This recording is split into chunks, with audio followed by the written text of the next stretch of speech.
Hello guys, my name is Om Mishra and I cleared NEET 2021 with 639 marks जिसमें से bio में मेरे full थे 360 on 316 and this video is specifically for all the bio student जो भी bio में subject में अपना 360 on 360 लाना चाहते हैं उनके लिए वीडियो है। तो आज मैं कुछ ऐसे अप्रोचेज़, ऐसे ट्रिक्स, ऐसी छोटी मोटी एडवाइजेस देने वाला हूँ जो शायद आपको बूस्ट अप कर सकते हैं कि आप अपने नीट में या अपकमिंग मॉक टेस्ट में आप अपने 360 ला सकते हैं।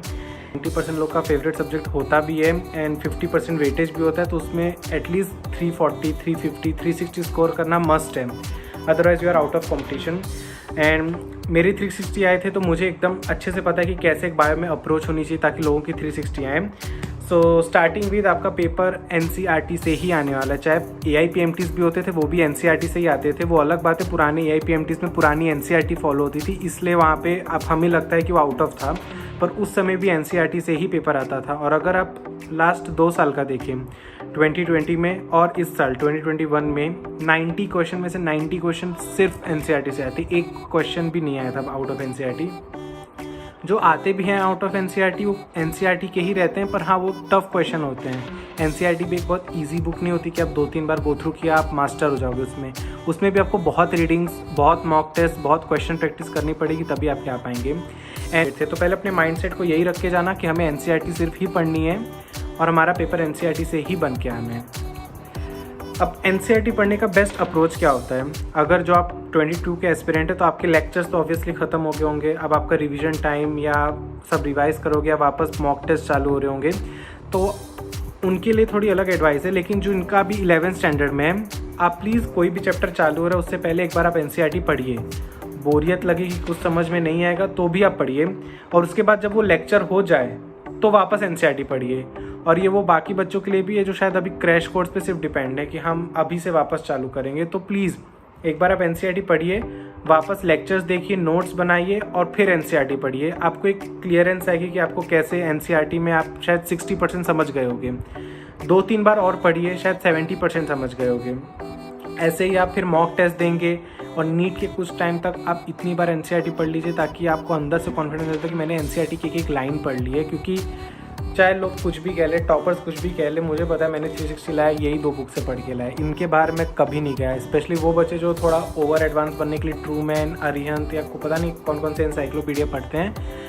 लोगों से डिस्ट्रैक्ट मत हो, पेपर पूरा एनसीईआरटी आने वाला है। अब इन 2 एनसीईआरटी में मास्टर कैसे करना है मैं पहले वो बताता हूँ। एनसीईआरटी को समझो, लेक्चर्स हुए, एनसीईआरटी पढ़े, एनसीईआरटी की एक लाइन पढ़ो, अंडरलाइन या हाईलाइट करो। जो भी लाइन में भी डाउट आ रहा है ना वो अपने टीचर से या गूगल पे फाइंड करो। पर हाँ, उनके स्कूल टीचर है, कोचिंग टीचर हो, कोई भी हो, एनसीईआरटी सबको आती, 10 साल से पढ़ा रहे हैं सब लोग। तो एक लाइन को जब तक आप समझ नहीं जाते ना, आप अपने टीचर से पूछें ताकि आप एक पेज पूरा पढ़ें, आपको हर चीज़ की क्लियरेंस हो। अब मैं आपको बताना चाहता हूँ कैसे आप अपनी एनसीईआरटी को खुद ईजी बना सकते हैं। मैंने बनाई, मैं आपको एग्जांपल देना चाहूँगा ह्यूमन रिप्रोडक्शन चैप्टर का। बहुत ही अच्छे से दिया हुआ है, लेकिन काफ़ी चीज़ें उसमें बहुत डायरेक्टली लिख दी है एनसीईआरटी। फॉर एग्जांपल आप ये पैरा अगर आप देख सकते हो तो इसमें मेल रिप्रोडक्टिव सिस्टम का एक फ्लो चार्ट जैसा दिया हुआ है, पर उन्होंने फ्लो चार्ट के फॉर्म में नहीं दिया, उन्होंने डायरेक्ट पैरा लिख दिया। पर मैंने यहाँ नीचे बना के रखा है कि सिमेनिफेरस ट्रिब्यूल, रीटे टेस्टिस आता है, फिर वासा इफ्रेंशिया आता है, फिर एपिडिडमाइसिस आता है, फिर वासा डिफरेंशिया आता है, and then loops for the urinary bladder. एक छोटी छोटी चीज़ आप एनसीईआरटी लिखो। आप देख सकते हो मैंने यहाँ पे रैंकिंग भी कर दी है, सबसे पहले 1, फिर 2, फिर 3, फिर 4, ताकि आप डायग्राम भी पढ़ो ना, लेबलिंग भी आए या आपका फ्लो चार्ट के फॉर्म में आए, आप दोनों कर सको। ओके, एंड ये छोटी मोटी चीज़ें जैसे यहाँ पे लिखा हुआ है कि एक टेस्टिस में 250 लोब्यूल्स होते हैं, तो आप प्लीज़ 2 टेस्टिस का भी कैलकुलेट करके रखो। मे भी इस साल क्वेश्चन आ जाए कि बोथ द टेस्टिस में टोटल लोब्यूल्स कितने होते हैं, लोग 250 टिक करके आ जाएंगे। पर एनसीईआरटी ने स्पेसिफाई मेंशन किया है कि एक टेस्टिस में 250 होता है, 2 टेस्टिस का मिला तो 500। ये छोटी मोटी चीज़ें हैं, इसलिए हम इसे कॉम्पिटिटिव एग्जाम बोलते हैं। फिर आप जैसे ये फीमेल रिप्रोडक्टिव का डायग्राम है, आप सभी जानते होंगे।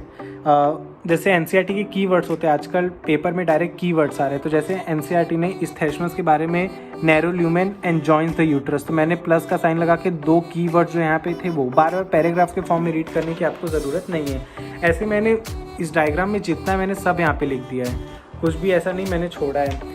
एंड तो ऐसे ही मैं बता रहा हूँ कैसे छोटे मोटे फ्लो चार्ट बनाए ताकि आपके लिए ईजी रहे। अगेन एक बहुत टफ चीज़ आती है, ये memory gland.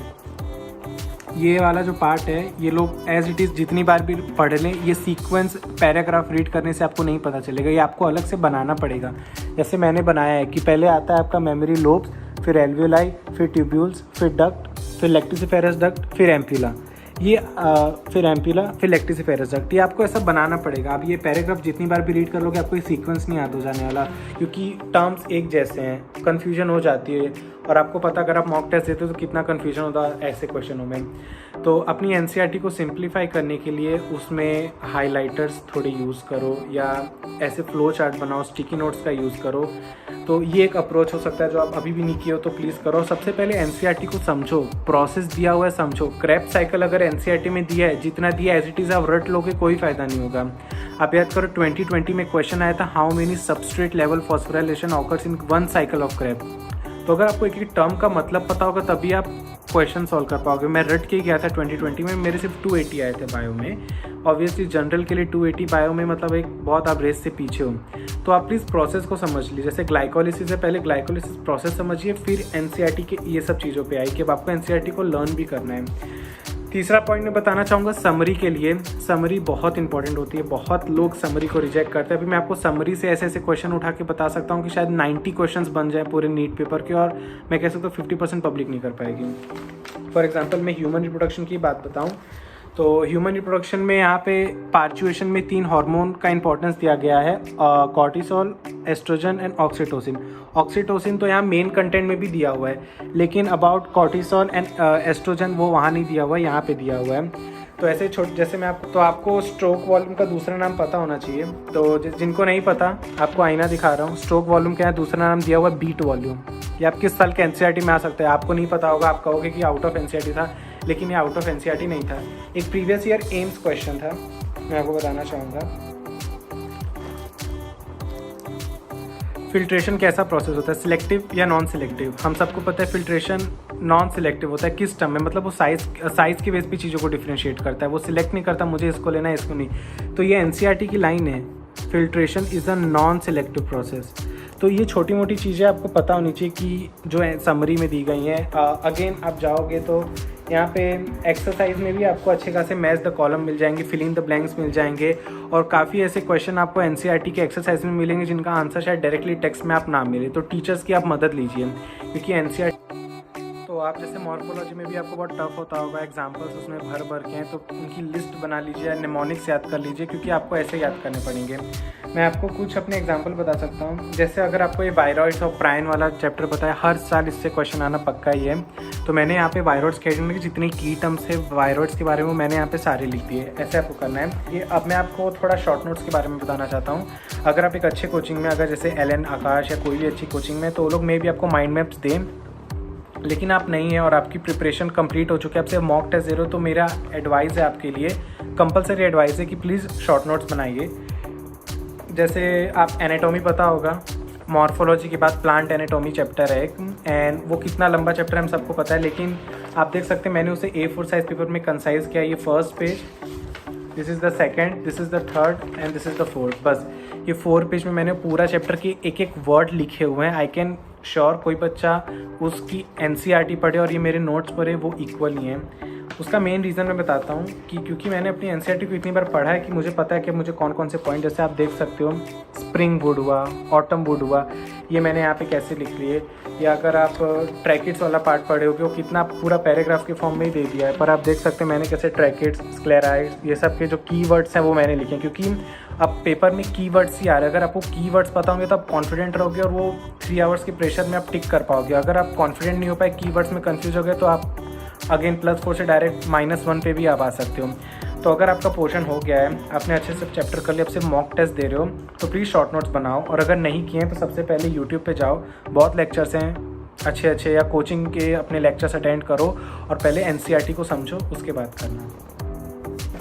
There is one more point I want to draw your attention कि एमसीक्यूज सॉल्विंग प्रैक्टिस बहुत ज़रूरी है। आप सिर्फ कंटिन्यू बायो में एनसीईआरटी बार बार पढ़ो, वो अच्छा नहीं होगा। आप मॉक टेस्ट दे रहे हो वो सही है, लेकिन अगर अभी आपके मॉक टेस्ट कंटिन्यूस वाले चालू नहीं हुए और आपके पास एक डिसेंट अमाउंट ऑफ टाइम है, आप बायो में और अपग्रेड करना चाहते हो, तो प्लीज़ कोई भी चैप्टर पढ़ने के बाद आप एनसीईआरटी ओरिएंटेड क्वेश्चन करो, उसके बाद अपने PYQs करो। ये 2 टाइप के क्वेश्चन करना बहुत ज़रूरी है।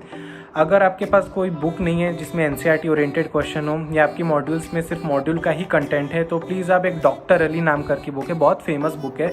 आई थिंक ऑलमोस्ट सब नीट एस्पिरेंट वो यूज़ करते हैं, क्योंकि उन्होंने एक एक लाइन से क्वेश्चन एक्स्ट्रा किया, और वो आपको सच में जज करेगा। आप अपने आप को खुद जज कर सकते हो कितनी बार मैंने एनसीईआरटी पढ़ी है, नहीं पढ़ी है, और कितने अच्छे से मैंने पढ़ी है। तो प्लीज़ डॉक्टर अली बुक ज़रूर लीजिए अगर आपके पास नहीं है, और अगर आपके पास एनसीईआरटी ओरिएंटेड क्वेश्चन नहीं है, अगर कोई सोर्स से आपको मिल रहा है then it's fine. And previous year question करना भी बहुत ज़रूरी है। प्रीवियस ईयर क्वेश्चन करके भी आपको पता चल जाएगा आपका लेवल क्या। अगर आपसे प्रीवियस ईयर क्वेश्चन हो रहे हैं मतलब आपकी प्रिपरेशन एक सही लेवल पे जा रही है, और अगर नहीं हो रही इसका मतलब आपको और अपग्रेड करने की ज़रूरत है। Till then please subscribe to my channel and smash the like button.